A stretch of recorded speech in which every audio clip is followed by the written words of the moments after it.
You're listening to Cooperative Multiplayer.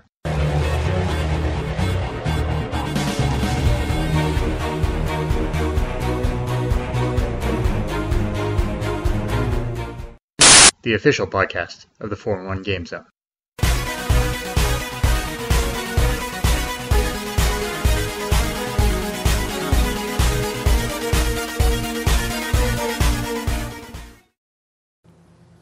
Hello and welcome to another Cooperative Multiplayer Live. I'm your host, Sean Garmer, and this is the official 4-in-1 Game Zone podcast. And with me, as usual, is my co-host, Mr. Marc Morrison. Howdy. So, how have things been going for you this week? Pretty good. You? Pretty good. Might have good news if something works out with physical things, but we shall see when I make a call in the morning. So what have you been playing anything or? Kind of the usual standards for the past 2 weeks. MGS5 still, just trying to still work on clearing out the side missions. Where are you officially on that? Are you close to the end or? Well, I'm at mission 42 or 43, whatever it is, because I just don't want to do it, because then a character dies, and I don't want that to happen quite yet. Because I find they're very useful. Well, that's fair enough. You don't want characters to die. There's a way to save her, but it's pretty weird and involved, and I'm playing on PC, so I could always just hack her back in, but that's some cheating. Well, I used to do that with Final Fantasy VII way back in the day, because there is a way to get Ares back in your party with a Game Shark. Ha! Does not surprise me at all. That's actually how I think I beat Ruby Weapon. I used her to beat him. Wow. The things that you discover when you have Game Sharks and Game Genies. Yep. So still playing Assassin's Creed 4. I'm 35% of the way through that. Still pretty decent. Again. Some pinball arcade on my tablet. And I'll talk about this is my 30-second review of Dengeki Bunko Fighting Climax. Which is a PS3 fighting game. It's an anime fighting game crossover thing. Yeah. It is incredibly bland. It does everything reasonably well, but it has zero personality for itself. There are much better fighting games. Go play one of those. So pretty much don't get this unless you're if you're a massive anime fan, it's up your alley. But I have zero attachment to any of the characters. I only took the damn thing because it had a character from Virtual Fighter in it, who actually isn't in this version of the game. He's in an arcade version, some revision. So if you like characters from Sword Art Online or the Irregular at Magic High School or a certain magical index or some other crappy animes that I've never heard of, go for it. Yeah, I only heard of Sword Art Online, that entire thing that you just said.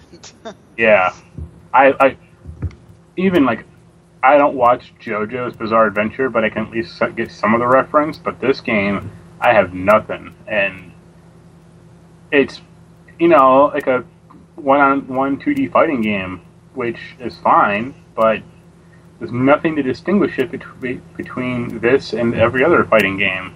It doesn't look especially good. It doesn't have great voice work. It doesn't have a great story that I've seen.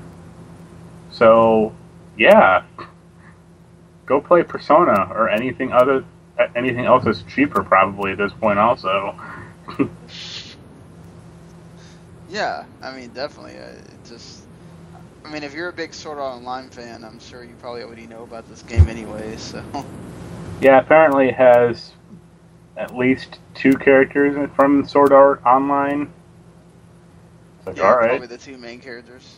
Asuna and... Let's see here. Curio or... Yeah, I'm not even going to try to pronounce that name. Yeah, that's the 2 main characters. Okay. It's like, alright. Go for it. I mean, it's, you know, whatever works. I mean, Oh, the one interesting, like, quasi-interesting thing about it is, you would expect to fight, like, I guess, in levels from these anime, like, maybe, like, a well-known yeah, it's a or something. No, you don't. You fight on, like, Sega-branded backgrounds. So one of the backgrounds is like the Green Hill stage from Sonic 1. And it's Why? like this does not, this feels awkward. Yeah, it does not compute. Sorry. Another stage was like from Knights. Another stage was like from Virtual On, and it's like, why is this here? That doesn't make any sense. It's like, Sega, just because you own this doesn't mean you need to try to get other people to remember your properties exist. Like, So maybe if you would have made good games with those recently. like if you're gonna put a Sonic the Hedgehog stage in this thing, I mean, it'd be goofy, but why not just put Sonic the Hedgehog in this damn thing? Like, say screw it. Yeah, that's really weird. Oh, another character. Oh, it's like Kurto from Sword Art Online is on it. It's like whatever. Yeah, that's... Yeah. Okay, yeah. That's the main character. I mean, it is what it is, but it's just really weird. Yeah. But yeah, so that's all your gaming. Yeah, I've just been like, spending a lot of time with Metal Gear Solid still. Like it's taken up like 4 hours a night. Hey, you know, I mean that means that the game did something. You're playing it at, you know, weird hours of the night. There is a way to do free roam with the helicopter that I just have not figured out yet, and that's kind of annoying. There's nothing online to tell you. I've seen like a menu option, but I just don't have it, or I just can't find it. So strange. Yeah. Sorry, Gary just sent me this sad text that apparently I forgot we were gonna have to record during the Cowboys game this weekend. Whatever. We had to make Paul miss his Broncos last weekend, so I guess it's fair. Yeah, so... Do what? I was going to say I also went to a cool flea market this week. Find anything interesting? They had a Legend of Zelda copy for like $30, which isn't that bad. The original, like, NES version? No, the SNES one. Oh, wow. Even better. And I bought Who Framed Roger Rabbit for $2, like the special edition DVD. And they had like a F-14 Tomcat pinball machine in the corner, which I played 3 times. That's having audio problems. Oh, so was it like really cheap then because it had audio problems, or? No, I mean, well, it was 50 cents, which is fine, but I put money into it. The first game I had no audio whatsoever, and I got a free game out of it. I think I scored like over 500,000 points. And after that, the audio kicked on, it like snapped on for like the second game. Like I heard everything. And then Nice. I got another free game, and then the audio kicked off again. So I don't know what was happening with the electronics in the machine. It was weird.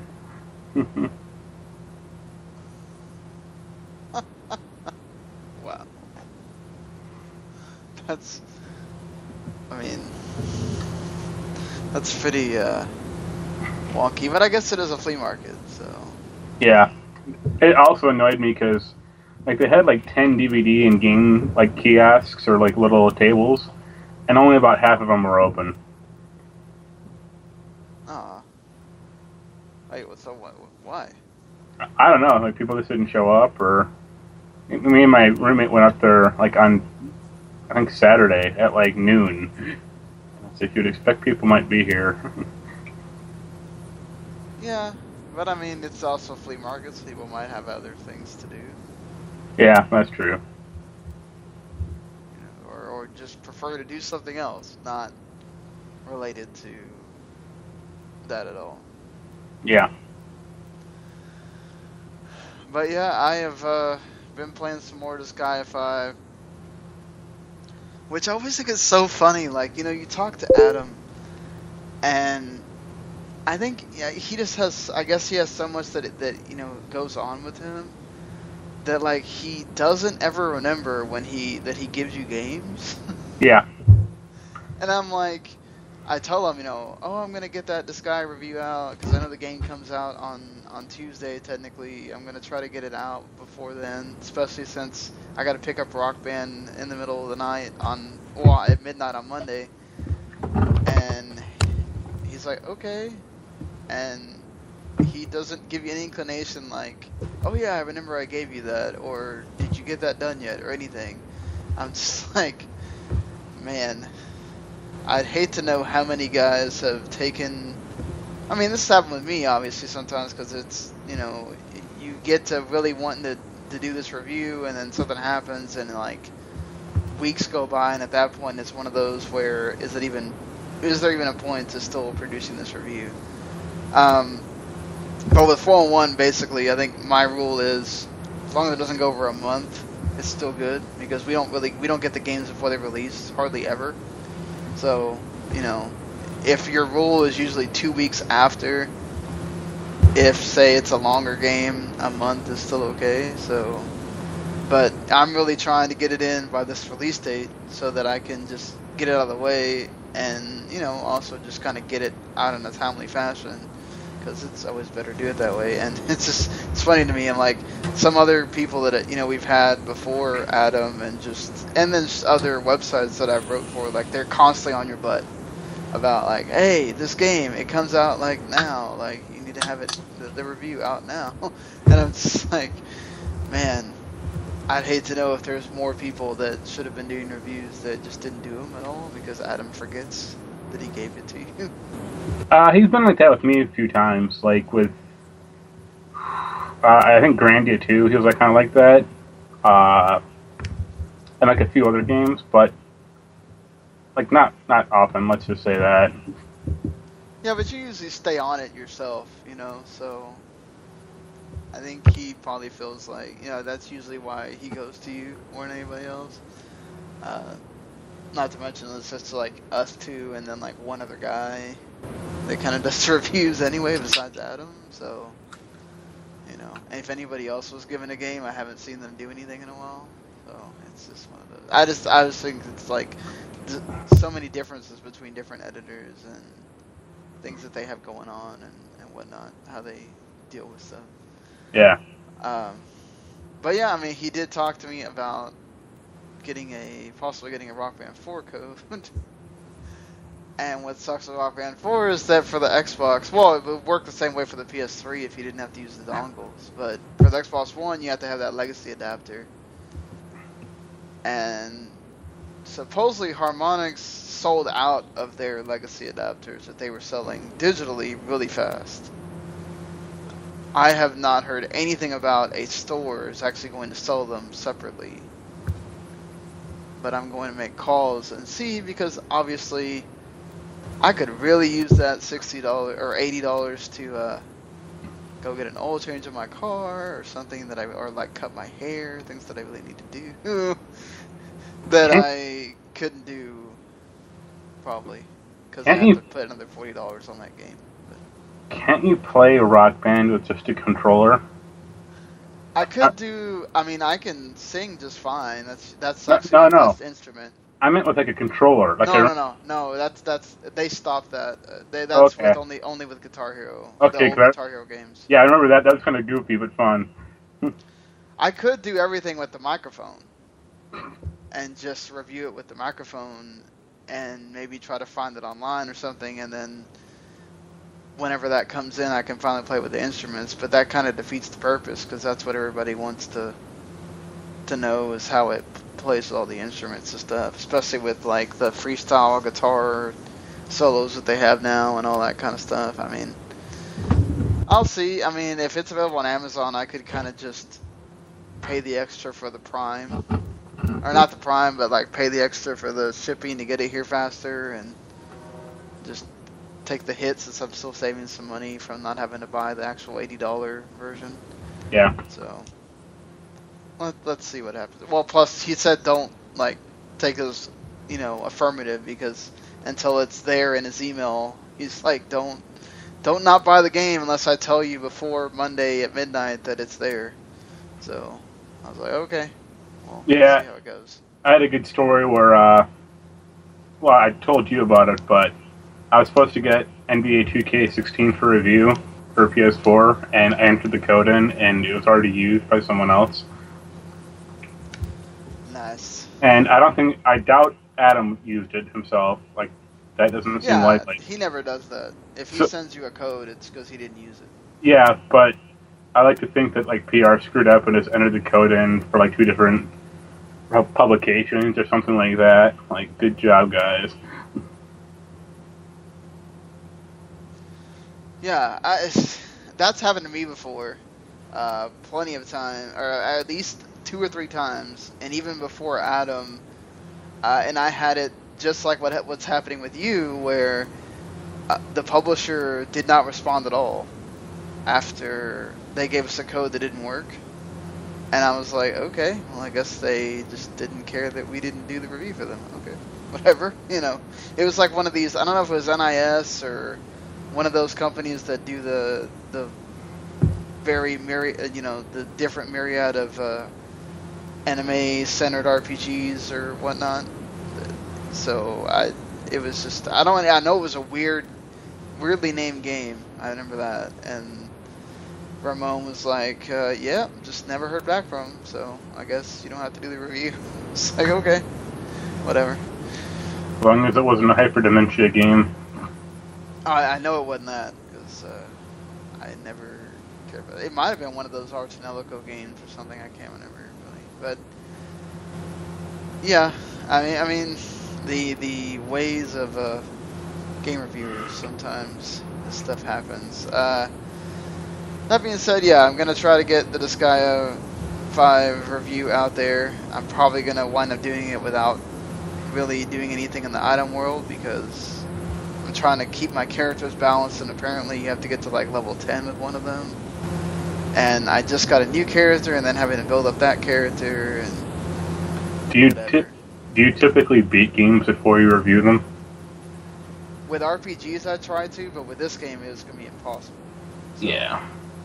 But with like sports games and action games, stuff like that, I don't really. So it just depends really on how much time I had, how long the game is, and if the story really matters if you get to the end, like if it changes how I'm going to think about the game or something. See, I'm actually kind of the opposite. Like, I'll probably plow through an action game assuming it's not like 40 hours long. But an RPG, I usually can gauge it within like 5 hours. And the story might be amazing, but if the gameplay is terrible, it doesn't really matter to me. See, I'm a little bit different with that. Like with RPGs, if the story's really good, I can kind of forsake some of the gameplay. As long as the gameplay is not to the point where it's like a slog to, get through. I mean, but see, that's the thing. Like Final Fantasy 13 is a classic example of, well, the story's not that great, but the gameplay is pretty good. But it's like, the game is really a slog to get through because the story is so awkwardly told. So it's just, it's one of those where that game really shouldn't get that high of a score. Yeah. But yeah, I mean, so, I'm continuing on the Rock Band, like, History Tour. I played some Rock Band 2. That game is still the best Rock Band game ever created. The tour mode is just awesome. It's not very branching, so I really want to see what they do with Rock Band 4 as opposed to that. Like, if they do different. Supposedly you're allowed to kind of have your own sandbox to which how you want to do your band. If you want them to be indie, if you want them to be arena rockers or whatever. So that's gonna be interesting because basically you just follow the same, story just through the whole thing of trying to get to the Rock Hall of Fame and whatnot. So but it's still really, really good. And then I played Lego Rock Band, which I think to me that's actually the most entertaining Rock Band there is, because the story's actually like the little Lego moments are pretty cool. Like these the little Lego story parts that you have to play sometimes. This is before they had the huge explosion of Lego games where they really perfected that. But the set list is pretty nice. There's some songs that kind of suck because it's geared towards kids, obviously. But they have some really like Ghostbusters is on that, and various other like classic hits that you'd really want to play in those kind of games. So I remember I hated playing it from a perspective of it's done in Lego form, so sometimes it's really hard to tell which button you're supposed to be pressing, especially with when it gets, I think it's like the red one, because it kind of one of the colors that kind of like bleeds into the board or whatever. So it's just like okay, I kind of forget sometimes that I have to press that button, and it's like, oh, that was yellow. Oh crap. But yeah, for the most part, it's Rock Band. You know what it is at that point. So I think I just have Beatles to kind of go through, and then that's pretty much it, because Green Day was a glorified track pack with some, hey, we went to like 3 locations and you played some songs. Big whoop. Have you ever looked into the dark art of like Rock Band 2 custom music? No, I haven't. I know you can do it, but apparently you can do it with the drums in Rock Band 3, like in the practice mode. You can put anything from your 360 or PS3 and you can play drums to it, but I've never played the whole, like, you can apparently download any song and get it to work. Yeah. But no, it just seemed like very complicated for me to do. Yeah, I think for Rock Band 2, like, you have to download some like update to the game and like downgrade it, and that'll make it work, and then you can like install songs to that, and it's like, this is a tad weird. Yeah, that it does seem a little bit. I'm sure there's people who have done it though. Yeah. Well, that being said, let's get to this gaming news here. I am actually downloading my Rainbow Six Siege beta right now as we speak. Randy sent me a code, so I'll be playing with him and get to talk about it next week, I guess. They announced that officially there is no single-player campaign in this game. I'm a big story person, and I'm a big single-player person, so it kind of dampers me wanting to buy the game. But I know if I could consistently play with... See, that's the thing, like, with Rocket League. Like, it first started out for me, like, it was really fun because I could play with Randy and play with a couple other people, but like once I had to start playing it by myself, it wasn't so fun. Like with me, like Rock Band is like also just like a stress reliever, and I love it's basically my way of getting to listen to the music. So not getting to play with people in a room sucks, because me and Gary used to play that thing all the time. But you can play with people online, and that one's a lot better with randoms. Like Rainbow Six Siege seems like it's not this game that you want to play with random people, because they're probably going to get really pissed off and like want to kill you instead of just actually help you get through the levels and stuff like that. Basically there's like a training mode and a couple of other things, but that's all you're going to be doing in single player. It's basically just like a multiplayer game. So it's Titanfall? Yeah. Well, how do you feel about that? Like, does that make you hesitant on buying the game, or? Yeah, well, I wasn't that interested in the first place, but that would kind of push it over the edge for me, because I do want a story mode in any game. Like, I don't really care if it's going to be good or not. I bought Titanfall, and that's kind of really turned me off from that one, is story mode is just so oddly inserted, or just kind of so throwaway that it didn't matter. They could craft, it might not be like the best story, but they could craft like just missions and stuff, or Siege, and it'd be like SWAT, or like SWAT 5 or something, but I guess I just don't want to. Well, I mean, the original game that they, like, seemed like they were making, the one where they showed at E3 where you go into that person's house and you try to save the woman or whatever, was also very multiplayer focused, so, you know, it seems like that they just kind of wanted to make that, and that's fine, whatever works for them, but, I don't know, I know I won't be really antsy to buy the game. That would be one of those that if it shows up at a Redbox or something, I'll rent it and play it, and then probably take it back, I'm sure. I did discover that at the Redbox thing. It seems really weird, like, you know, with the other systems. I didn't even know that you had to do this. I thought that you just kind of put them on Redbox, and maybe they will show up eventually, but the fact that it seems like there were certain companies that just didn't make deals with Redbox for the next-gen systems. Like, there's no Madden, no FIFA, no Microsoft games, so there's no Halo on there, no Gears of War. Sony had Until Dawn on there, and then there was, you know, Assassin's Creed was shown as coming soon, and Fallout 4, and, you know, Mad Max was on there, and then a couple other, like, big games, but it was, it's weird. I guess EA got tired of people stealing the games out of the boxes. I'm sure. Which they probably see their games. They probably see their games as like too special to be allowed to be rented or something like that. Well, and their games really appeal to being rented. Like, yeah, Madden and FIFA are easily, you can just rent them, play them with your friends for a weekend, take them back, and then you don't buy the game. You know, so I mean, I can understand that point. Like in Halo, same thing. You know, it's really multiplayer. You could beat the single player probably in a weekend, and then if you're not a multiplayer person, then you don't buy the game. And then if you know, multiplayer, that's up to you. You know, so that's what's strange about Call of Duty for me. Like, I'm glad I'll be able to get to play the single player, and then I don't have to play the, you know, I don't have to buy the game. But you know, I guess Activision feels like they know that people are going to buy Call of Duty anyway, so why not, I guess, do it. Yeah.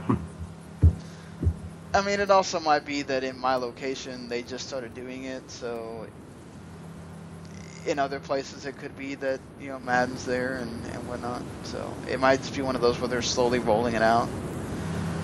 But it seems like that's the way it is. But speaking of Activision, they did announce that Call of Duty Black Ops 3 single-player campaign won't be available on the 360 and PS3 versions because they pretty much designed it for the PS4, Xbox One, and PC, and it's not gonna. They couldn't make it work on the old generation hardware. You know, the old systems are still gonna get the whole multiplayer, the momentum-based movement, the specialist classes, the zombies, the Shadows of Evil, and I guess some of the DLC or whatever. And they did not make a mention at all about lowering the price. No, it's $50 instead of $60. It's okay, it's $50. And you get a copy of like Black Ops 1, like a code for it. Ah, okay. Well, which is, you know, I mean, it's my 4PC question. It's fine, but it's just kind of like most people. If you're gonna buy Black Ops 3 for 360 or PS3, you probably already have Black Ops 1. Well, some people don't keep their games, or there might, you know, I'm sure that they get new players every year to these Call of Duty games, so. You know, I actually doubt that because Call of Duty's been kind of slipping sales-wise, like year after year, the past few years. I think Black Ops 2 was the best-selling one recently, and then Ghosts kind of bombed, and Well, Ghost was just bad. Advanced Warfare, it was a good game, but I don't think it sold even as well as Ghosts did. Well, I mean, when you make a game every year like that, yeah, fatigue sets in. It's just, and especially it's like, at least Madden, you have the roster updates, and it's just something that it gets featured a lot in different things, so you want to get the new game. But like Call of Duty, I mean, it's just Call of Duty, and even though they did make a lot of strides with Advanced Warfare, it's different, developers making that every time. So, at some point, you kind of, like you said, you just get fatigued of the system. But I mean, if you're, okay, let's say if you're just a consumer, do you think that what they're offering and the $10 price drop is sufficient enough, or should it be less? Should it be like $40 then? I would say for me, no, because the story is probably the one thing I care about for that series. But I mean, any Call of Duty fan will probably buy it if they don't have a Xbox One or PS4, because that's what they always do. Yeah, it's like the same people that complained, and they complained again this year, that the story mode's not for WWE, the WWE 2K games is not on 360 and PS3. I'm like, guys, like, why are you still buying it for that system at this point? Like, they obviously don't want you. They're doing it for the people that just want to, I guess, play multiplayer online or certain things, whatever. But if you want to play that career mode, which the rest of the game is still there, if you want to play that career mode, you just have to play on, the next generation or whatever. But, if you're going to complain about that and you're still buying it on that last gen system, then what are you complaining about? It'd be different if, I mean, and it's understandable, like $400, and it's not really $400, it's $400 if they have your game that you want. Okay, it's $400, whatever. But it's also, most people are going to get, if you're smart, you're going to get a warranty. So that's at least anywhere from $30 to $90 more, depending on what you get. And then, if you get an extra controller, or if you get another game, or whatever, that's more money. So I understand that buying a new console is not anything that just anyone can do. But at some point, these people have to start designing things for those consoles, or there's going to be no point for people to have purchased the console.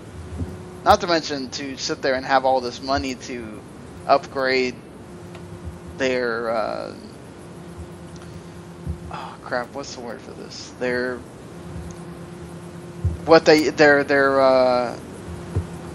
whatever they use to make the game. Like tools and programs and their tools code. And programs, their engine that they use to run it. That's what I was looking for. Oh. Because when they have to go to the new system, they have to make a new engine for it that runs on that system and all that stuff. So they have to justify all of that to themselves as well. So people, there's a lot of things that go on. It's not supporting a faceless corporation. It just makes more business sense that way. Plus, I'm sure Sony and Microsoft are not going to hate on the fact that it's another reason to buy one of their consoles. So I mean, they're going to probably support it too. That's a nice idea, but look at what EA does with old consoles. I mean, NHL 98 came out on the Sega Genesis and Super Nintendo. And that was 3 years after the fact the PlayStation and Saturn were out. Oh yeah, like FIFA last year was still coming out on PS2. Yeah, so I fully expect Call of Duty to be 5 more years on the 360 and PS3. But that's the thing though, most people still play that game with multiplayer and the zombies. I mean, yeah. So the people that are complaining about the single player, I bet you guys don't even play the single player. You're just complaining to complain. See, they should have switched it. They should just release the single player for 360 and PS3 and tell people if you want to play multiplayer, get a new system. Oh my god, that'd be great. The vitriol online for that would be terrible. So moving along here, PlayStation's firmware 4.3 is hitting, I guess today, or no, it's Thursday. No, it's today. Is it? Because they normally do their updates on Thursday, but alright. So... Well, today, yeah. We're recording this late. Okay, tomorrow. That's right. Yeah. So, PlayStation Plus is going to get their own separate store, which that's nice. They've really needed that for a while, especially when they have more than 2 games on one system that are part of PlayStation Plus, because some of the games get lost. You have to actually go search for them and try to find them or whatever. You can upload clips straight to Twitter, which that's really nice. And you can also YouTube stream, which that's also a really cool thing, especially for people that that you like to play your games and have other people watch you do it. I've been thinking about whether I want to do the whole video stuff for Rock Band when I get it, so that I can do all that. There's now communities too. You can join groups and have users share pictures, and there's a message board and where you can find players that want to join your games, and you can even there's stickers too if you're a big sticker person. Yeah, that's the most important part, obviously. Right. So I mean, for you, like what? I know you do some Twitch streaming or whatever. So would you want to do YouTube streaming of Puyo Puyo or something? Probably not, because that game is so weird about streaming that it would defeat the purpose. Why is it weird about streaming? If you play the story mode, any story sequence, like not gameplay, but like conversation, is like you can't stream it. It's like it's blocked out. Oh, okay. And it's like, who cares? That's weird. Yeah, I guess they just don't want you to find out certain parts of the game via stream. I think even the menu's blocked out. Like, if you just go back to the menu, it gets like deactivated for a while until you get into a game. I mean, I've heard of certain games are starting to do that now, where they cut out certain things so that you can't see the whole game without buying it. Basically so that, because there are people that, if they don't want to buy a game, they'll just watch somebody stream it. That way they can get the story and not have to buy it. Yeah, I don't get that mentality also. Like, I had a friend of mine say, like, she saw, like, someone just play GTA 5, and so she didn't want to buy it. And I was just like, I mean, you saw the story, but you didn't play it. You don't know anything about it. Right, yeah. I mean, I can understand the whole wanting to watch it to see if it's any good, but, like, for me, most of the time it's either watching them play is going to make me want to play, or watching them play is going to make me feel like, okay, I don't like the game and I'm not buying it. But, like, I can, like, what I used to do for certain games, if, like, I couldn't get the secret, the secret, like, extra unlockable, like, cutscene or something, okay, I'll go to YouTube and watch that. Yeah. Because, hell, I'm not going to sit there for hours and hours and try to get that frickin' thing. I've got other things to do, but, like, to just watch the whole game there, it's just, I never understood that, and then just not play it at all.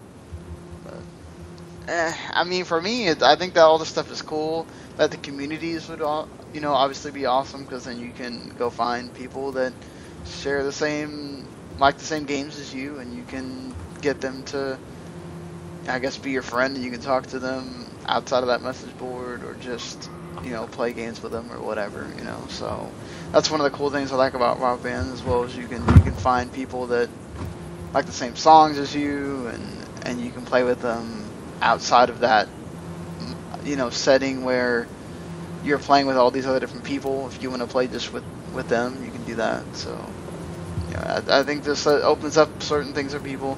Obviously, uploading clips to Twitter is obviously awesome for the people that love to just upload clips of them playing games. You don't have to do it to YouTube or Twitch or whatever. You can do it to Twitter, especially if you don't use Facebook. So that's all there for you, I guess.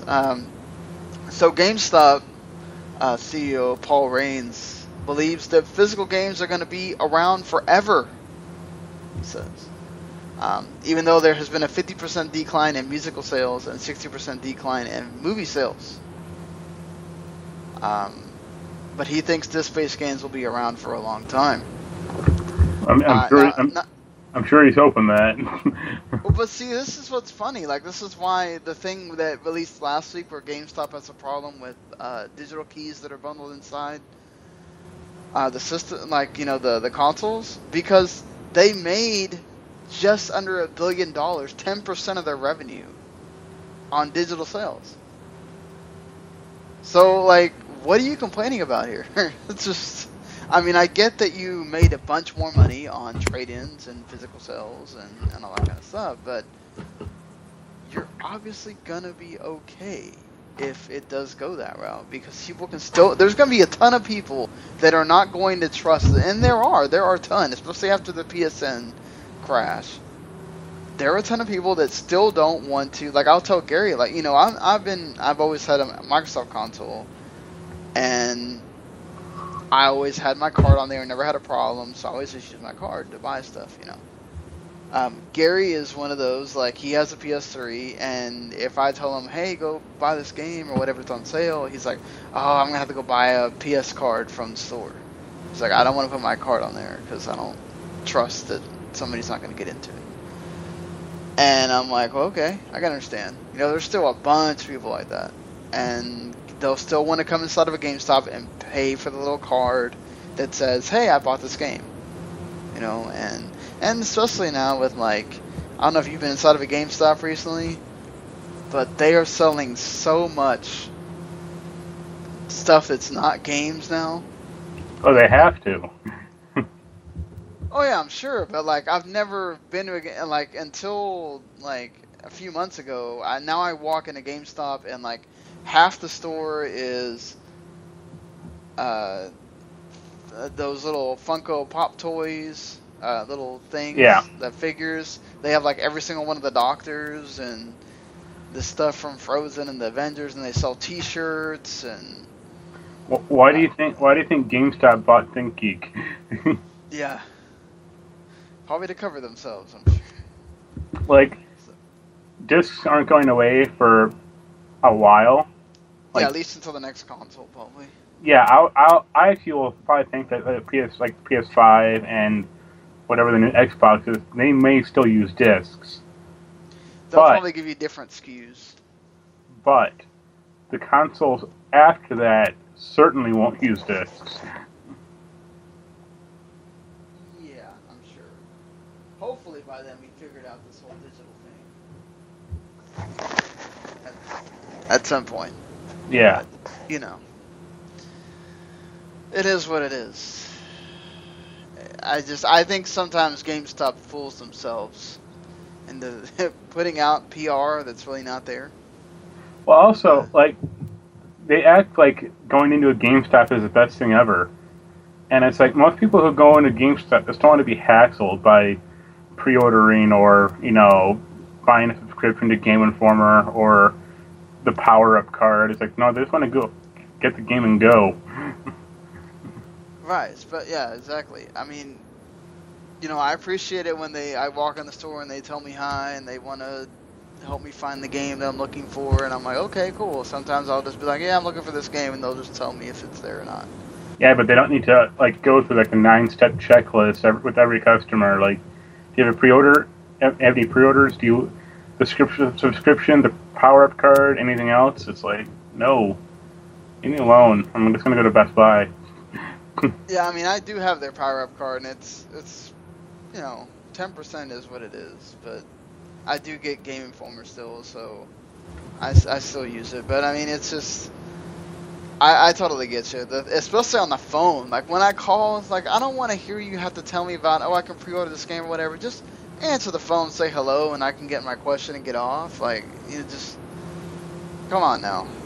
You know, just unnecessary, but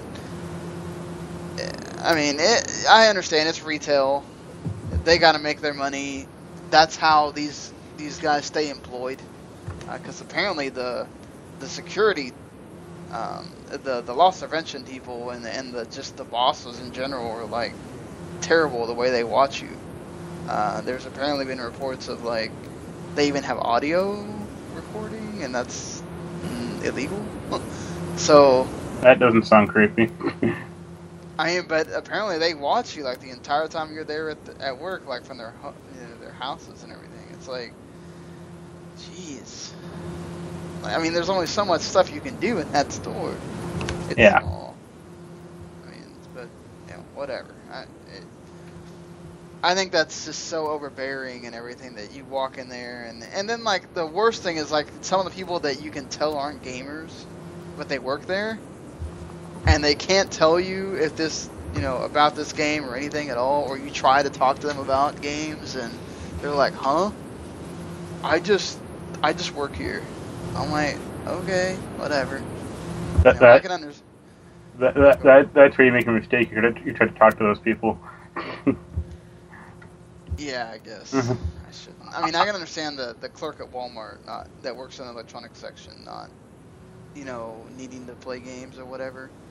But it is what it is. I mean, I can understand the whole thing of, especially the ones that want to have like the hot girl work there so that the guys walk in and they want to buy from the hot girl. I mean, I get it in a way, but it is what it is. So yeah, speaking of games that maybe you don't want to buy, Tony Hawk's Pro Skater. That came out this week. I don't know that if there's anyone seriously out there that wants to sit there and buy, that's like excited for Tony Hawk Pro Skater, I want to really hear from you. Like, just How is it waking up from your 10-year coma? I'm sure there probably are people somehow that like still think these games are awesome and maybe never played the other ones except for like 2 and 1 or whatever. But the fact that there's a update that's bigger than the game, that doesn't bode well for the game. The mark of quality. They did this right because that's like they Activision owed him like one more game or something, right? I'd imagine. Apparently, like, they actually extended that contract out. I don't know when they did that, but that's baffling if they did. Why?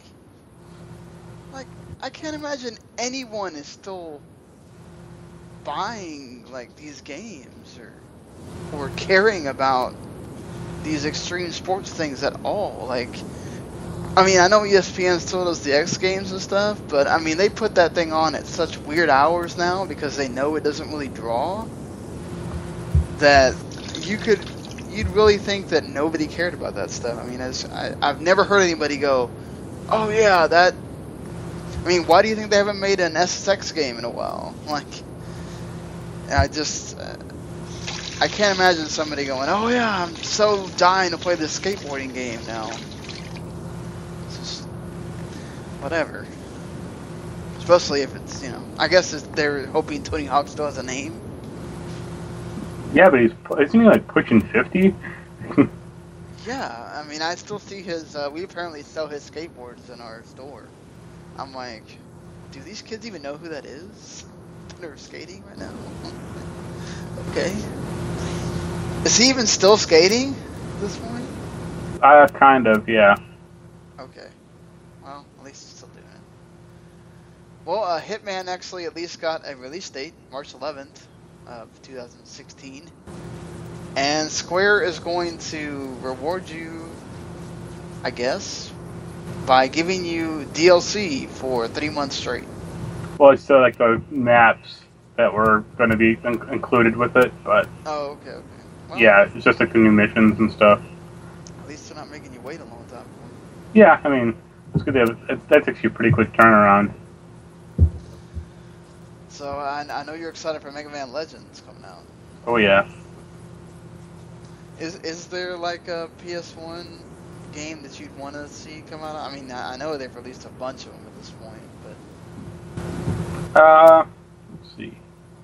I think like Colony War. I don't know if Colony Wars is on there. That might be kind of cool. Unholy War is a good game.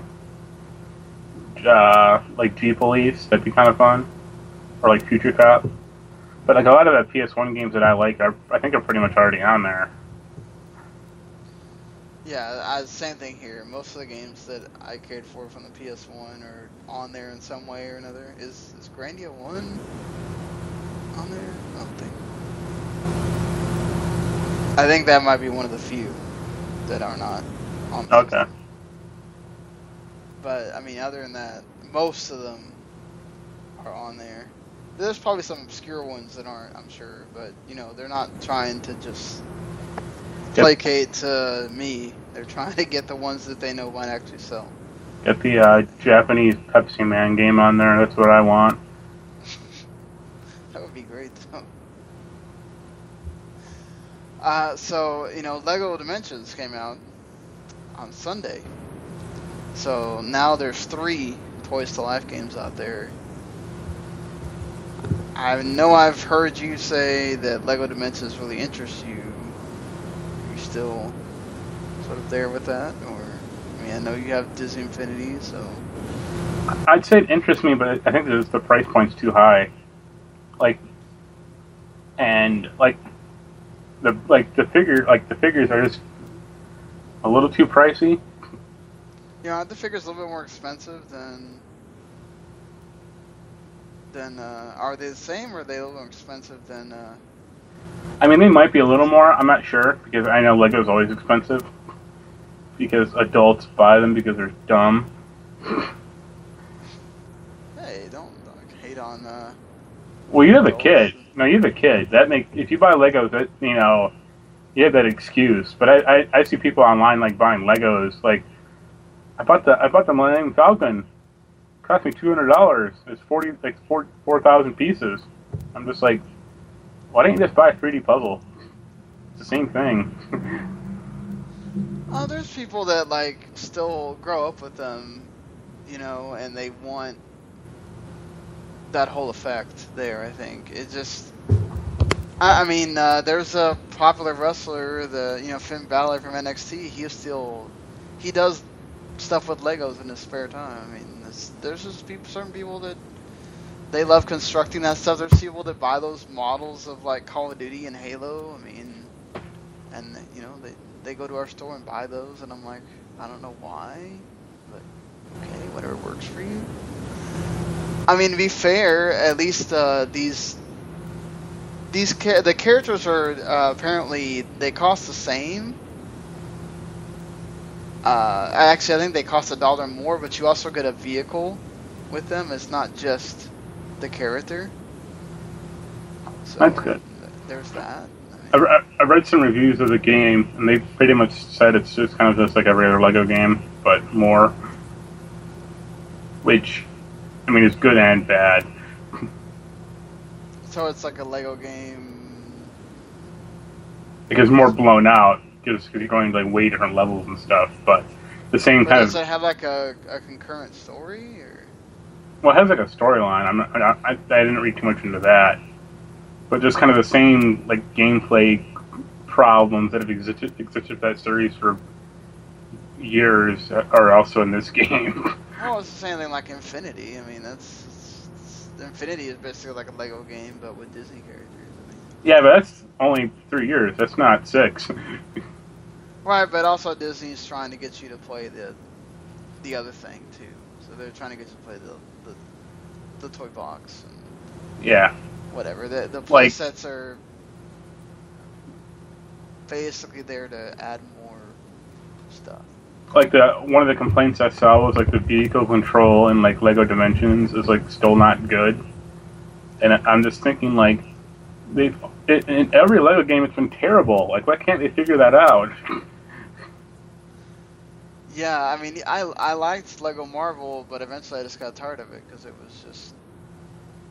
Yeah, it was just way too easy. I felt like I was kind of wasting my time playing it. But, I mean, it's cool, like these, the things that cost like $35 for Infinity, they cost $30 for Dimensions, and you get like a character and like 2 vehicles or whatever. So, I mean, I guess it's not too bad. At least they're giving you more stuff with it, but also I think, the way it's still Legos, whereas with Disney and all that stuff, it's actual characters and they kind of look better.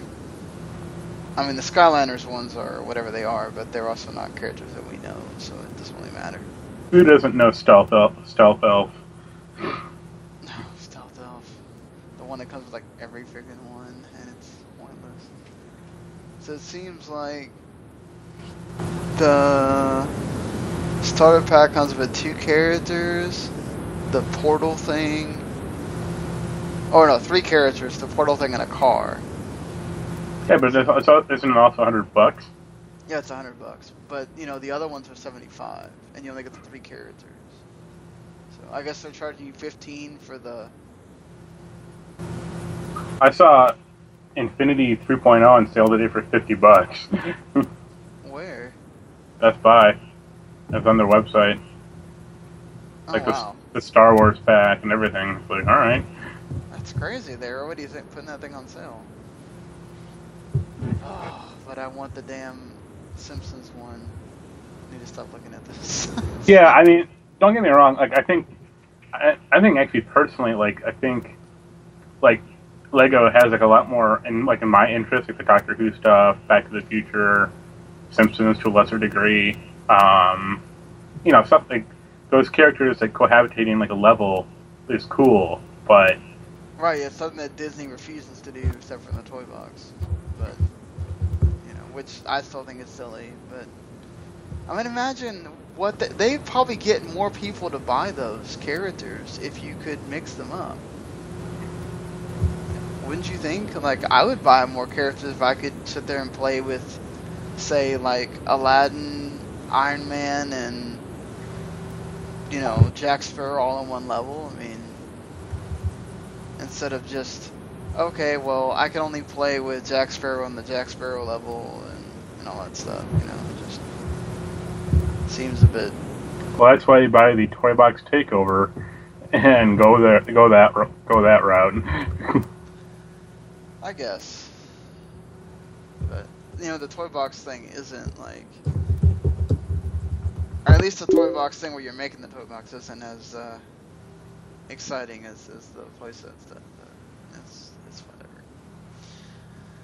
So, with that, the whole point of my question there was the fact that not only is WildStar going free to play, which that's been a rumor for a while now, but Project Spark is now going free to play, and they're in fact actually like refunding people that have bought the game. Yeah, they should. That game was. It was interesting, like kind of like peripherally, but it just wasn't like easy to play or easy to create whatsoever. Right. And like most like create your own level or create your own whatever games, it just wasn't fun.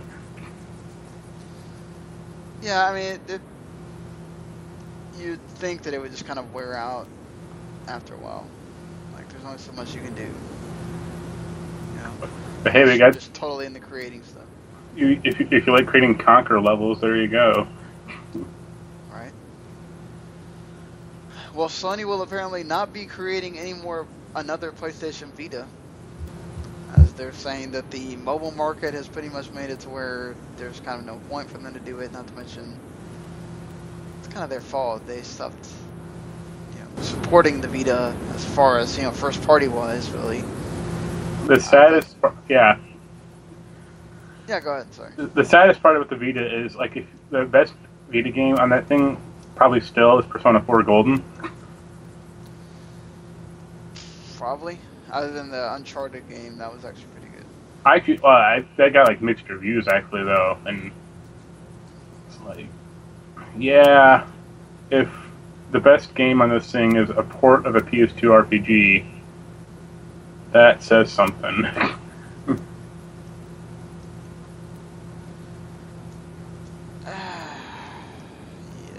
I mean, there are some neat games on the Vita or whatever, but really the reason to have your Vita is either to do, which remote play most of the time doesn't work, and the other one is to like play your indie games or whatever, which that's pretty decent. If you don't have, you know, because a lot of indie games don't go to Nintendo.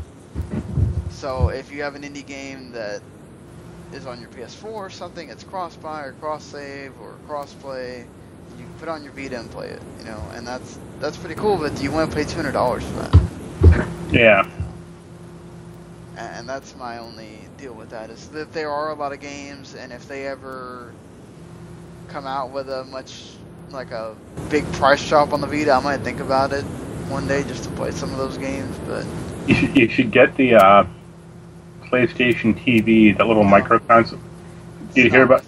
Well, did you hear about the hack that happened though with that thing? Oh no, I did not. Like you have to email a file to yourself on the console, and it basically makes any Vita game playable. Huh. Like it overwrites the database or file, like the whitelist, like the master file for like what games are like allowable or not. Is it easy to find? Because yeah. PlayStation Vita is pretty cheap, or the PlayStation TV is pretty cheap. Like some games still don't work because you still need like a touchscreen, obviously, but most do still, or most will. So I'll show you the instructions later. Alright, yeah, that's fine. Yeah, because they were trying to give away the PlayStation TV in a lot of places, pretty much. So, I mean, you know, do you think that Sony should try to make a Vita 2? I mean, maybe don't make it this powerhouse, or maybe make it a little bit easier as far as finding memory cards and all that kind of stuff. Use it, and you'll sell. Why do you think, like, other than the whole Sony not supporting it, why do you think the Vita failed? That's actually just the big one, is they never truly got behind it. There was not a ton of original Sony games for it. Not like a lot of like original games for the Vita, like Danganronpa and other stuff. That's the one I can think of at the moment. But Sony never really got behind it. The memory card stuff didn't help, and just the way like that system should basically be like your little mobile PlayStation 1 and PlayStation 2 in your pocket. Like if they actually had the memory cards like they didn't do that stupidly. Like if you throw like a 64 gigabyte SD card in that thing and download, Final Fantasy 12 to that thing on like the PSN, it'd be great. But they didn't do that, and it hurt them. Yeah, they did it with the PS1 games. But, like, yeah, I agree with you. The PS2 games should have been included in that, too. And I think remote play works alright, but it's just some of it you have to be in such special locations and all this, it's not the easy thing that they made it seem like when, they kept promoting it and everything. Yeah. So, there's things that they could probably iron out, and obviously the price, too. You have to make it reasonable. Even if you do have to take... I mean, I can understand what they were doing. Like, they were taking a big hit on it anyway, and they couldn't afford to take another hit on it, but... Well, I mean, from a technical perspective, that thing still blows away the 3DS. Oh, yeah, for sure. But, if they don't have the games for it, what's who cares? Right, that's the thing. Like, there is way too few and far between as far as, like, having really great games for it. I mean, if you're a big Japanese, like, RPG fan, okay, great. I mean, for me, that'd be awesome. But there's a lot of people that do not give a total flippin' crap about that stuff. And so it doesn't appeal to them at all. And even to be fair, though, like, you're not buying a Vita to... Like, I understand that you want it to be that, but I'm not gonna play Call of Duty on my Vita. It's not for that. Right? I mean, if I'm wanting to play, like, a big action game like that, it's to play it on my big screen TV and show my friends. I mean... So I don't understand what, like, they were really looking for when it comes to, like, the Vita. I guess you could have more stuff like the Uncharted game. I guess they could have had a Last of Us, like, portable version or something, or, Telltale did bring most of their stuff to the Vita, but I mean, I'm trying to think of. I guess you could have had an Infamous. So I mean, some of their franchises obviously could have worked for the Vita, but it's just, you know, obviously the mobile stuff hurts it too. But I think Nintendo just has so many of their stuff can work so well on the 3DS, and then of course they have Pokemon that, you know, those things sell the 3DS by themselves, and there's other franchises that you want to buy the 3DS for, whereas Sony just doesn't have that for the Vita. So I mean, you know, Yeah. I wouldn't like. I would welcome it, obviously, if they wanted to make another one, but I don't blame Sony at all if they just said, okay, we're just done. We're not ever making another one because it's just not feasible for us. It doesn't work. Sega's going to release a Game Gear 2. That'll blow everyone away. I'm waiting for the N-Gage too. You know that's happening. So, moving on to, I mean, Kickstarter had a few little interesting things here. Divinity Original Sin 2 is now at $1.9 million funded. So, even though apparently that thing was funded at $500,000, they just kept getting money for it. Mighty Number 9 is now coming out February 9, 2016. At this point, I'm just getting less and less excited for that game every time they keep doing stuff with it. It's weird how fast things have turned on that game. Yeah, aren't there people like really thinking that they just misuse the money and all that? That they're trying to get their money back for that? Yeah, like, I mean, we'll see what happens, but I mean, I hope that game's good, but maybe. It'd be nice if it was, but if not, there's always Ares' Extinction Agenda.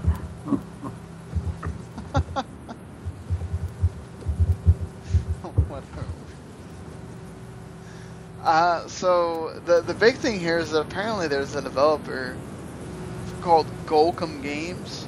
They raised around $30,000 for their game called Mansion Lord in October 2013, and they updated their info May 2014 to August 2014, and then they asked for a second PayPal campaign, and then they just didn't update again, and they just pretty much took off with the money, it seems like.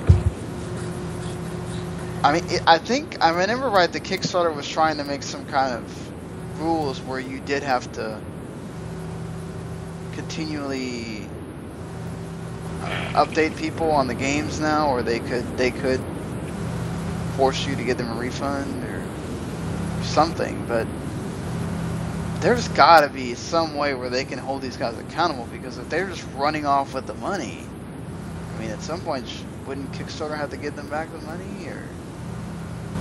You'd like to think so, but the Kickstarter, like most of their response is basically like, contact the developer and work it out with them. And it's like, well, if the developer isn't there anymore, what happens?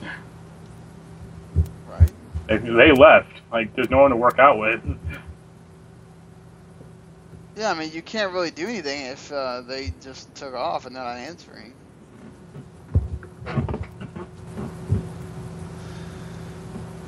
Just, man, and hopefully this, I mean, I've heard stories of this happening, but it sucks when this happens. I mean, this is what makes people very weary sometimes of, I've never given money to I have given money to one project that's a New Japan, like, book that's actually the history of New Japan in English, which is not available anywhere. And he's giving us updates like every week, and he's saying it went to the press, and like he even tells us like funny stories of how Japan apparently doesn't do things sometimes even through email. There's some things you still have to go to the post office and mail off and whatever. So, but it's just like, and then there's some people that you do these and they never give you updates, and you just hope the game comes out, and or whatever you're supposed to be, giving them money for it actually gets made. And it's catch-22 with these things sometimes. I think I've backed like 3 or 4 games, and like I think most of them are still being worked on. Which ones did you? Well, I backed the one I did back that came out was Double Fine Adventure game. Oh, okay. What it's called? Might just be called that. Okay. I also backed that like Castlevania, Ego, whatever the guy's name is, like that Bloodstain thing. Oh, okay. The Ritual of the Night, or whatever Yeah. the heck it is, yeah. And I backed Amplitude, but that's still a ways off.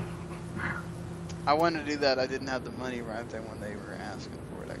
I had it later. I was like, oh crap, I'll just buy the game again. Yeah. And I backed Distance. I didn't like get the full amount, but I mean that came out. It's not like officially out, but you can play it at least. That's cool. You didn't want to back Shenmue 3? No. So, I mean, apparently Netflix has figured out how they've done a study to see when people get hooked on shows that are on Netflix. And not necessarily their original shows, also just shows that they have, you know. And apparently they found out that the pilot episode is not what hooks people into watching the whole season. It depends on the episode, like what happens, but there's a variety from like episode 2 to like episode 8 for some of these shows. So does, you know, that begs the question, is like the pilot like overrated as far as like getting you into a show? Do you like, I have a system of, if I want to get into a show, I give it 3 episodes. But I know some people are just all about, okay, well if that one episode doesn't hook me, I'm not watching it. Do you have a system with TV? Or? I'd probably say 5 episodes, but the first episode has to grab me at least a little. Like it has to have good writing or good direction or like an actor I like or character I like. You know, kind of keep me like interested until something else may grab me like later on. I'd agree with you there. The pilot episode has to have a little bit of something to get you, like, you know, going, whether it's a story or the characters or something. Because, I mean, if it's boring in the first episode, I mean, it's going to be kind of hard for you to want to go, oh, okay, well, I'll give it my mandatory whatever. But, you know, sometimes you're just like, man, there's so many shows. I've only got time for certain ones. Yeah. I mean, it is interesting that it shows like Netflix's model of just releasing the whole season at once seems to work. You know, is that, do you like to binge watch shows more often, or do you like the whole watching week to week? I pretty much prefer to like just binge watch, like just get it all over with as soon as I can. I mean, I don't have a lot of time to binge watch as much as I'd like to, but it certainly is nice when I get hooked on the show, if I want to watch another episode, I can. So obviously I'd prefer to have it the way Netflix is, and also it's there. Like, it's not, I mean, yes, it can go away, like Netflix can obviously take it away, they have done that with shows, but like, I just really hate the way that Hulu basically has become a glorified on-demand service. And so, like, if I wanted to go back and go back and watch seasons of a show, I can't do it anymore. Like, if I missed part of an entire season, I can't go back and watch it now because they don't do that anymore. So it's like I have to find other ways to do that, and it sucks, you know. So I also like the week-to-week thing of like, okay, I got my hour of whatever show it is, whether it's The Strain or Empire or whatever, and then okay, I can wait till next week now to watch it, whatever. It's not something that I've got to go, oh crap, well I still got 5 episodes, gotta keep watching, you know. So I think there are pluses and minuses, but I think Netflix's model is really great for just, hey, it's all there, sweet, I can watch this if I have a whole day if I want, or whatever. But I mean, speaking of Netflix, they did pick up a 3rd season of The Black Mirror, which I've not watched any of that show, but it's really good. It's really good? Yeah. What is it about, really?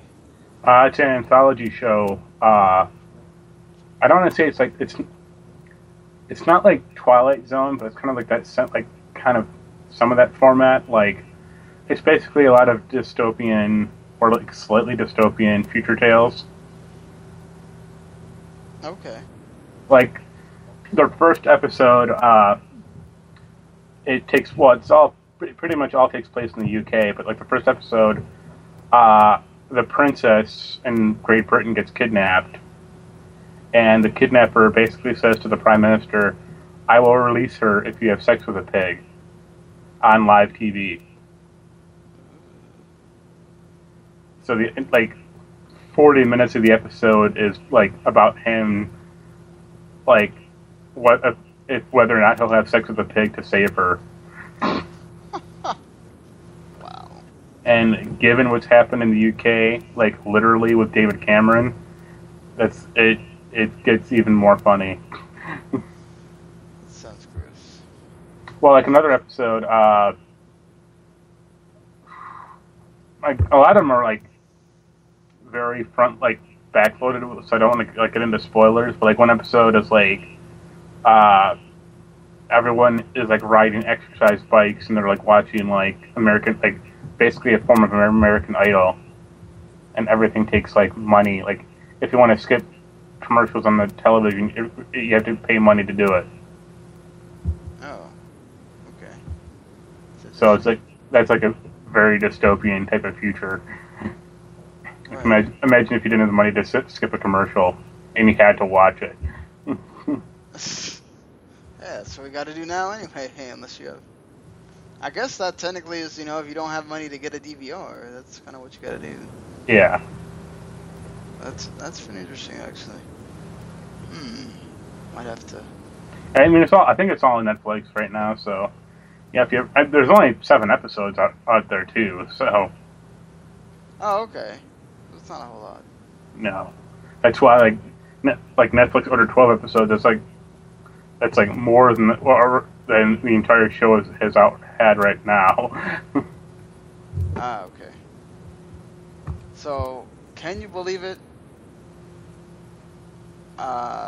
Simpsons might actually be ending on the 30th season. Woohoo! I mean, these people are only going to get older and older unless you're just going to use a new entire cast. I mean, you're going to have to end it at some point. They'll have each cast member record every human word, every English word into a computer, so they can just piece it together that way.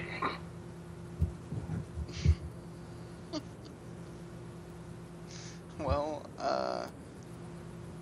yeah. I mean, I love The Simpsons. They're my favorite show ever. I still watch them even though the seasons are not what they used to be. But, I mean, I know, everybody knows it's got to end at some point. It's just 30 seasons of a show is a ton of seasons. So many shows. Like, at some point, these guys are going to want to do something else with their lives, so I think the reality of it ending at some point is, it probably just needs to end. Finally jumping into a mountain of cocaine I've been buying all these years. No, yeah, that's what they mean. I'm really glad it's ending. It's ending about 15 years too late, but still. Right, yeah. Well, something that may not even get to start, Pacific Rim 2, apparently is on indefinite hold from Universal. That makes me sad. I really want to see it in Pacific Rim 2. Oh, what? We're getting a Hotel Transylvania 3, but we can't. Well, Adam Sandler is an important businessman, an important filmmaker, obviously.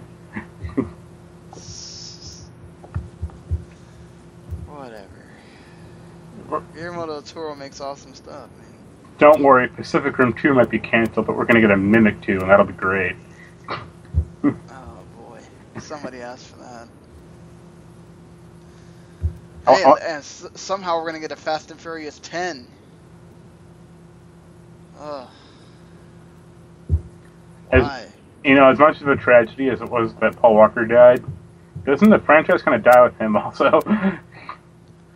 It should have died with him. Like, why are we still making these movies?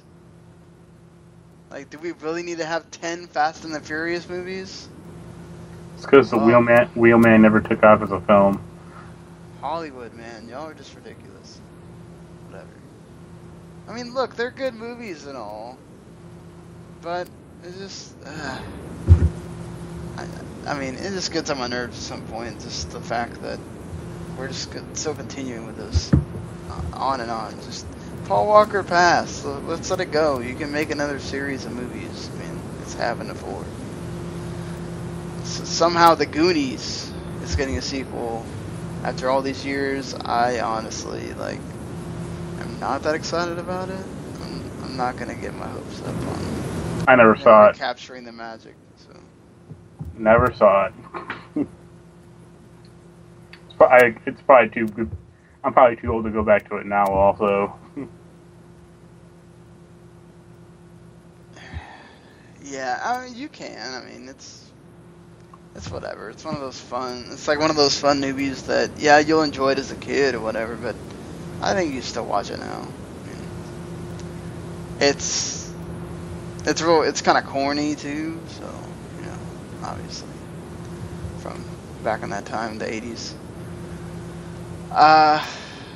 Prometheus 2 is now called Alien Paradise Lost. Somehow I imagine John Milton is not involved with this at all. One can hope. Yeah, I mean, I never saw Prometheus 1. I've heard that it's like just a total mind screw. It's better than Alien Resurrection. That's not saying much. Are you gonna see it, or? No, I mean I had that movie. I just never watched it yet. I think I bought Prometheus and that Alien Blu-ray set for $20 one day. Oh, okay. Makes sense. And I watched Alien and Alien 2, and I'm like, I'm good. I don't need to see any more of these. More. That's fine. You probably stopped right where before it got bad. Well, I only saw Alien 3 once, and I remember it just being very confusing. And Alien Resurrection is not a good movie, but I like a lot of parts of it. Mainly any part that's called Ron Perlman. Yeah. Why Ron Perlman? No, he's good in that movie. He's pretty funny. Oh, well, yeah. I mean, I've never seen Alien 3, so yeah. I've never seen Trainspotting 1, and apparently it's supposed to be great. So it's Trainspotting 2 shooting. So. Yep. Go watch that movie. It's fun. It's a nice little heroin jog.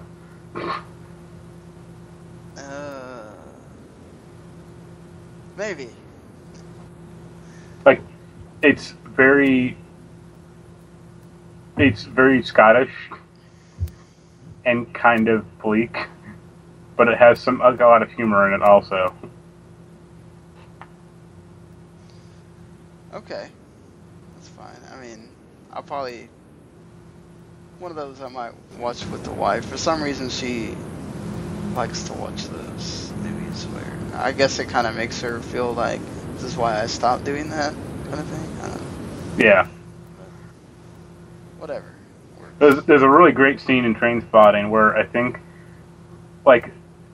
two of the main characters are in a park, and they're discussing who's the better Bond actor, and you see one of them, he's scanning the park with binoculars, and he tells the other one give me the gun,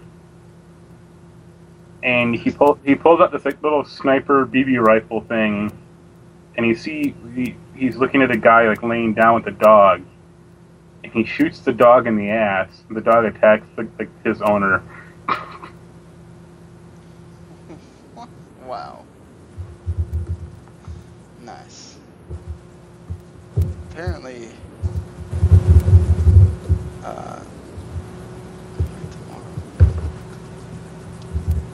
so apparently we are doing a podcast right now on an International Podcast Day.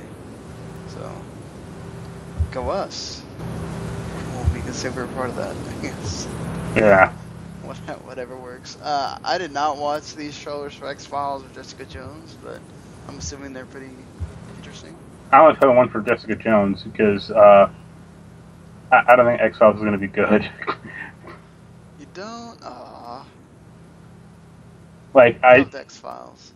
I liked the X-Files, but it got, like, too up its own ass. That I agree with. And it just kept compounding, like, the mythos and the mythology of it. Just, it never came up with, like, satisfactory answers to anything.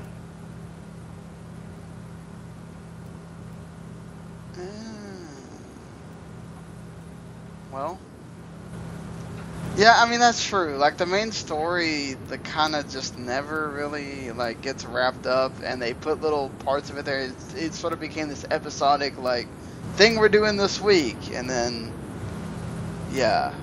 Well, I feel like those episodes, like, where they just go to, like, some random town and, Right, yeah. like, fight vampires or some man in the sewer or something, but when they did, like, the whole, like, Men in Black or any of the alien stuff, it's just, like, you need a notebook to keep track of what's going on.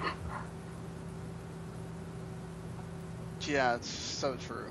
That's kind of why I stopped watching it after I was like, okay, there's too much to sit here and process through this. Not to mention there's a lot of seasons. Yeah, there's like 10 or 9 or something, wasn't there? I was like, yeah, I'm not getting through this. It's interesting. I want to keep watching it, but it's just like, oh, there's so much. It's ridiculous. But, you know, let's, before we get to the plugs and everything, we do need to talk about episode 2 of Doctor Who. I finished watching it before we got to doing this. I really enjoyed it. I really liked the stuff with Davros and the Doctor talking to each other, like that moment where they laugh and stuff. It's like not supposed to happen, so it's like kind of cool. And the thing with Clara being getting put into the Dalek thing is a nice throwback to like the first time we ever met her. And Missy was awesome the entire episode. So, and what did you think? Yeah, I pretty much feel the same way. She was great. Missy was always great. I didn't like the Snake Man that much. I thought he was kind of goofy. Kind of still. But everything else was good. The Snake Man is dumb. I hate him. But not to mention the guy that plays him, I just constantly think of other roles that he's been in the entire time. Like I can't get Grandma's Boy out of my head. I never saw that, so. He's so dumb in that movie. But yeah, just he's played so many silly roles. Like it's just like, all right, you're a snake dude. Okay, whatever. It's just.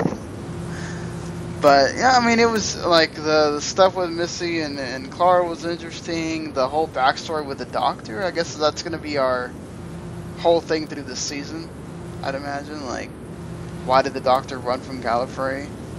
As long as you don't like keep saying Torchwood every episode. Yeah, because that didn't get old quick. Yeah, exactly. Or why did you run, Doctor? To keep saying this constantly. But I mean, I think they planted some seeds, some good stuff. So interesting to see what will happen next week. Obviously. But yeah, I think that pretty much does it for this episode of the show. Next week will be interesting. I should be able to tell you something about Rock Band 4, and I don't know if are you gonna, let's go over this, what's kind of, maybe you will have a code for NBA 2K16 and you'll be able to talk about that. So. My review of that, it's already just going to be, it's not NBA Jam, so it's going to be 3 out of 10. Persona Dancing All Night came out on Tuesday, so, you know, I'm sure everybody's been waiting for that. If I had a Vita, I would certainly be picking it up.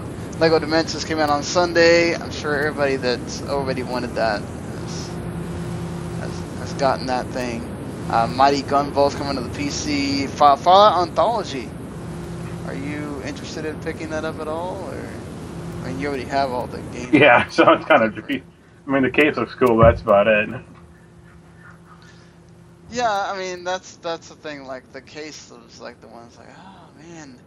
That, like, what is it, like a nuke or something? Mini nuke, yep. That's pretty awesome, but... I mean, do you have Fallout 3 New Vegas? I have New Vegas. I don't have Fallout 3. I had the Game of the Year edition at one point, but I took it back a long time ago when I wasn't interested in playing the series, and then it's never been on sale for like the $5 again. So I kept waiting and hoping it would, and then it just, I guess once they made the announcement for Fallout 4, they were like, "Oh, not happening now." So, you know, whatever. Maybe, I don't think so. I mean, that includes Fallout 1 and 2, right, and all that? Yeah, well, it's just for PC, so that's why.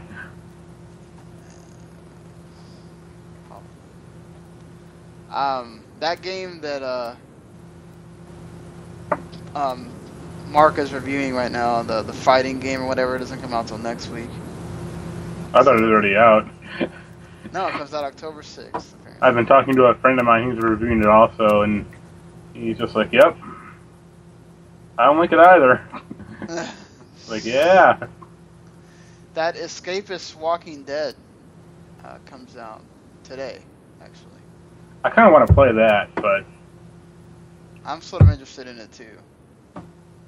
But, yeah, there's that. There's also that Ride game, which is like a motorcycle racing simulator. So I guess it's like the Forza of motorcycle games. Great. If you want to play that. That's another game that was at Redbox, too. The Transformers Devastation game is going to be, when it comes out next week, it's going to be at Redbox. That's not going to be good. Yeah.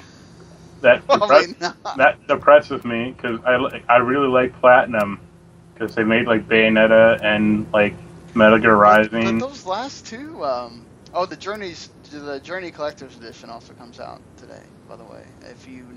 Which I actually might be interested, because I never really got to finish Journey, so I could get that. But the previous Transformers games were actually pretty good. Like, why don't you think this one will be? I disagree about that assertion, first off, but also, like, Platinum is very good when they make their own stuff. Like, damn, why can't I think of the name of that? Well, like Killer 7 and... What is it? Well, I don't want to say licensed stuff, but, like, look at their Legend of Korra game, or that Airbender game, or whatever it was called. Right. Like, that was not good. And I got a feeling it's going to be just like that. Yeah, like, I want this game to be like Vanquish, or, you know, Bayonetta 2, not Legend of Korra. Fair enough. Or Anarchy Reigns. That's another... No, please don't make it like that. Yeah, Anarchy... Oh. I remember I was so excited for Anarchy Reigns, and then it sucked. I was like, oh, thank God I didn't ask to review that game. And, like, I think the last Transformers game I liked was the PS2 one. Really? I just remember hearing a lot of people loving that War of Cybertron and all that.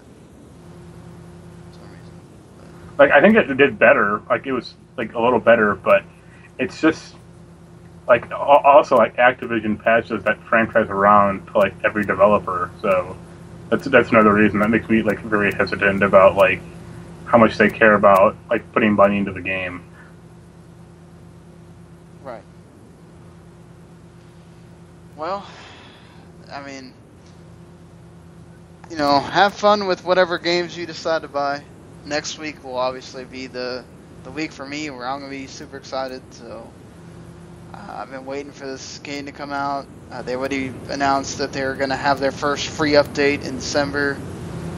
So I'm really excited for this Rock Band as a platform thing, what they're going to be able to add to it, and how much stuff they're going to be able to give us to play. I mean, that's also why I'm excited about Rock Band Force, because like I know that they're going to be listening to us and they were in the forums and adding in stuff and making the thing even better every time, and you know, even some of the stuff they added for like Blitz, like that, all those challenges and stuff that they would add every week, where you could go through and like, it would make you want to buy DLC, because it'd be like, well, if you buy this and you do this challenge or whatever, you're going to get all these coins, you can buy all this other stuff with it. And so, I mean, it's going to be interesting to see with all that's coming out with next week. There's a few other games going on this week. We'll touch on that when we get there. But I guess until Tuesday, hopefully, or well, it'll be Wednesday. it'll be Wednesday morning or Wednesday whenever for you. But yeah, until then, enjoy your games, and we'll see you then. later. Later.